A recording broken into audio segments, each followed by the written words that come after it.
Welcome to your channel Preparation for All #64. Dear learners, it is your channel. তোমরা যারা DLED part 1 2023-25 সেশনে পড়ছো, তোমাদের জন্য কিন্তু চ্যানেলে ধারাবাহিকভাবে ভিডিও আসছে। এই ভিডিওগুলি যদি তোমরা দেখো, এই ক্লাসগুলি যদি তোমরা নিয়মিত ফলো করো, তাহলে ডিএলএড পার্ট 1-এ ইংলিশে 90+ মার্কস তোমরা তুলতে পারবে। পাশাপাশি টেটের ইংলিশেও কিন্তু তোমরা ভালো স্কোর করতে পারবে, কারণ প্রতিটি ক্লাসে কিন্তু কনসেপ্ট ক্লিয়ারিং ক্লাস। কনসেপ্টটা যদি ক্লিয়ার থাকে তাহলে কিন্তু দুটি ক্ষেত্রেই ভালো রেজাল্ট করা সম্ভব। এবং তোমাদেরকে রিকোয়েস্ট করব যে এই ভিডিওগুলি তোমাদের প্রতিটি কলেজের যে ডিএলএডের গ্রুপ রয়েছে, স্টুডেন্টদের গ্রুপ আছে, সেখানে তোমরা শেয়ার করো। তোমরা যত বেশি চ্যানেলের সাথে কানেক্টেড হবে, তোমাদের জন্য নিয়মিত ক্লাস আনার মোটিভেশন আমার তত বাড়বে। এই চ্যানেলে প্রতিটি সাবজেক্টের উপর কিন্তু আমি অলরেডি সাজেশনের ভিডিও আপলোড করে দিয়েছি। ম্যাথের জন্য গুরুত্বপূর্ণ দুটি নোটস অলরেডি দেওয়া হয়েছে এবং ইংলিশের ধারাবাহিক ক্লাস আসছে আজকে ডে 10।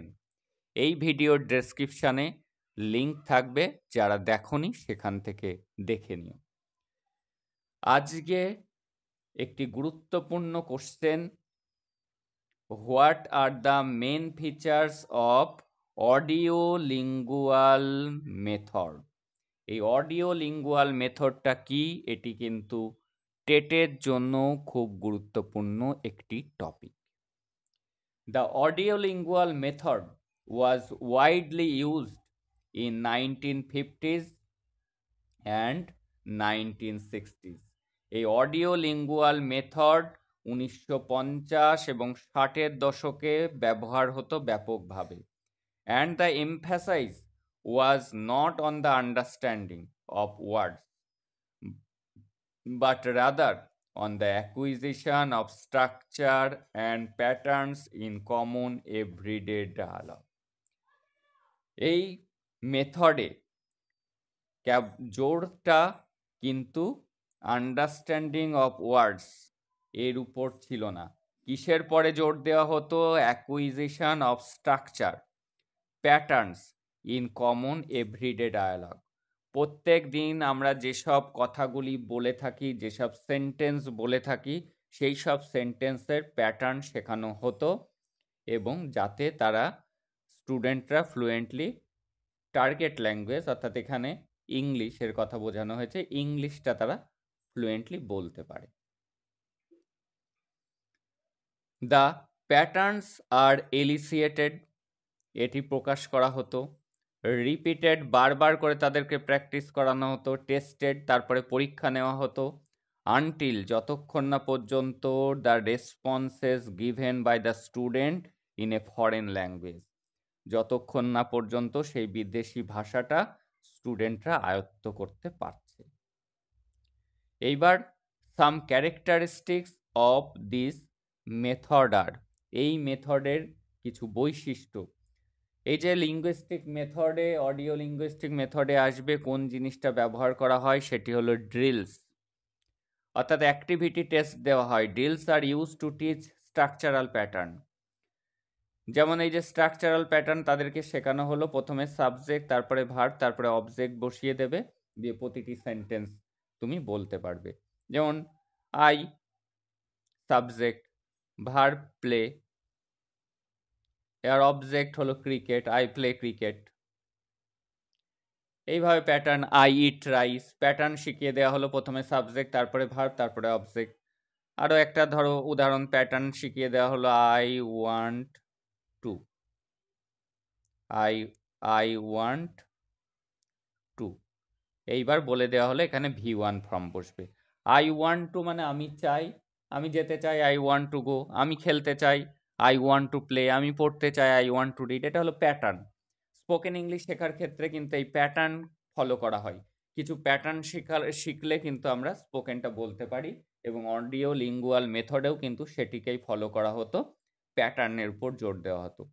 সেট ফ্রেজেস আর মেমোরাইজড, কিছু কিছু এই যে ফ্রেজগুলো, প্যাটার্নগুলো, এই যে I12 তারপরে V1, এইসব এরকম ধরনের কিছু ফ্রেজ, এগুলিকে কি করা হতো, মুখস্থ করানো হতো with a focus on the intonation, অর্থাৎ তার সাথে তাদেরকে উচ্চারণ প্রণালীটাও শেখানো হতো, কিভাবে তারা বলবে।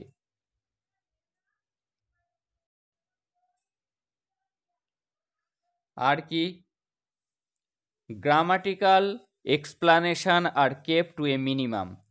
এই গ্রামাটিক্যাল এক্সপ্লানেশন, এটার ভূমিকা অনেকেই জানে। স্পোকেন শিখতে গেলে খুব বেশি যে গ্রামার শিখতে হয়, গ্রামার জানতে হয়, তা কিন্তু না। ভয়েস ন্যারেশন, ডিগ্রি, এসব আমাকে জানতেই হবে, একদম হাতে ধরে গ্রামার শিখতে হবে, এক্সপ্লানেশন জানতে হবে। এটি কিন্তু স্পোকেনের ক্ষেত্রে প্রয়োজন পড়ে না, এবং গ্রামার এই অডিও লিঙ্গুয়াল মেথডেও কিন্তু গ্রামাটিক্যাল এক্সপ্লানেশনের উপর খুব বেশি জোর দেওয়া হতো না। Vocabulary is taught in context, যেটুকু দরকার কথা বলতে গেলে লাগবে, যে দৈনন্দিন জীবনে যে শব্দগুলি আমরা ব্যবহার করে থাকি সেগুলিরই ইংরেজি শেখানো হতো, অর্থাৎ সেগুলির ভোকাবুলারি আমাদেরকে শেখানো হতো যেটুকু দরকার। Audio visual AIDS are used, audio visual AIDS ব্যবহার করা হতো। আগের দিনে স্পোকেন ইংলিশ শেখার জন্য বাজারে একটা বই র্যাপিডেক্স খুব বিক্রি হতো। সেই র্যাপিডেক্সের সাথে একটি করে ক্যাসেট থাকতো।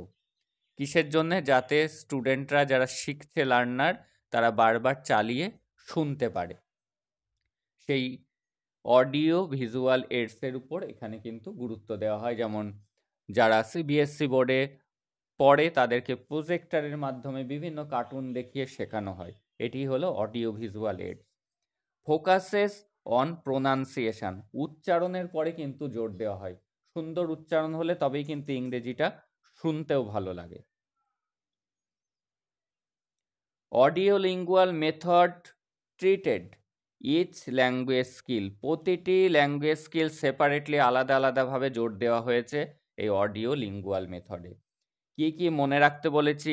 LSRW, অর্থাৎ listening skill, speaking skill, reading skill, writing skill, 4টি স্কিলের পরেই কিন্তু এর জোরটা দেওয়া হতো।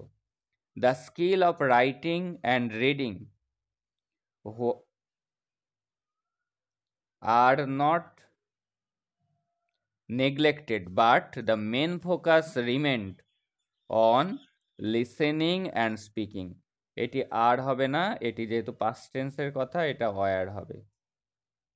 The skills of writing and reading were not neglected. Writing এবং রিডিংটাকে নেগলেক্ট, অবহেলা করা হতো না, কিন্তু বেশি জোর দেওয়া হতো স্পিকিং আর লিসেনিংয়ের উপর। এই স্পোকেন বলতে গেলে আগে কিন্তু লিসেনিং স্কিল ডেভেলপ করতে হয়। তুমি যদি যে বলছে তার কথাটা শুনে না বুঝতে পারো, তাহলে তুমি রিপ্লাইটি কিভাবে দেবে?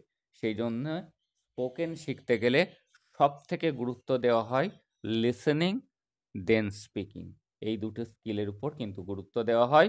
এবং অডিও এই লিঙ্গুয়াল মেথডের ক্ষেত্রেও কিন্তু সেম বিষয়টি।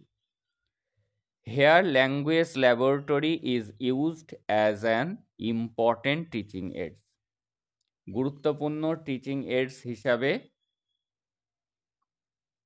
ল্যাঙ্গুয়েজ ল্যাবরেটরি ব্যবহার করা হয়। It also try to avoid use of mother tongue, এবং অডিও লিঙ্গুয়াল মেথডে কি হয়, মাদার টাংটাকে অ্যাভয়েড করা হয়। গ্রামার ট্রান্সলেশন মেথডের ক্ষেত্রে কি হয়, ওখানে কিন্তু মাদার টাংটাকে গুরুত্ব দেওয়া হয়, কারণ প্রথমে মাতৃভাষায় আমি একটা লাইন ইংরেজি লিখলাম, তার নিচে এবার আমি ট্রান্সলেট করলাম, সেটি একটি বাংলা লিখলাম, তার নিচে ইংরেজি ট্রান্সলেট করলাম। এটি কিসে হয়? গ্রামার ট্রান্সলেশন মেথডে কিন্তু মাদার টাংয়ের উপরেও গুরুত্ব থাকে, কিন্তু অডিও লিঙ্গুয়াল মেথডের ক্ষেত্রে কিন্তু মাদার টাংয়ের উপর গুরুত্ব দেওয়া হয় না, কারণ ওখানে কেবলমাত্র স্পোকেন শেখানো হয়। যেমন ইংলিশ মিডিয়াম স্কুলগুলির ক্লাসরুমে টিচাররা এবং স্টুডেন্টরা কিন্তু ইংলিশে কনভারসেশন করে, এটাই কিন্তু মাস্ট। সেই কারণে তারা স্পোকেনটা ভালো বলতে পারে বাংলা মিডিয়াম স্টুডেন্টদের থেকে। এই ছিল আজকের গুরুত্বপূর্ণ আলোচনা অডিও লিঙ্গুয়াল মেথডের উপর। তোমরা ধারাবাহিকভাবে ভিডিওগুলি দেখতে থাকো, তাহলে তোমাদের এই ডিএলএড এর চ্যাপ্টারের কনসেপ্ট জলের মতো ক্লিয়ার হয়ে যাবে এবং টেটও কিন্তু তোমরা ফার্স্ট অ্যাটেম্পটেই কোয়ালিফাই করে যেতে পারবে। That's all today. দেখা হচ্ছে পরের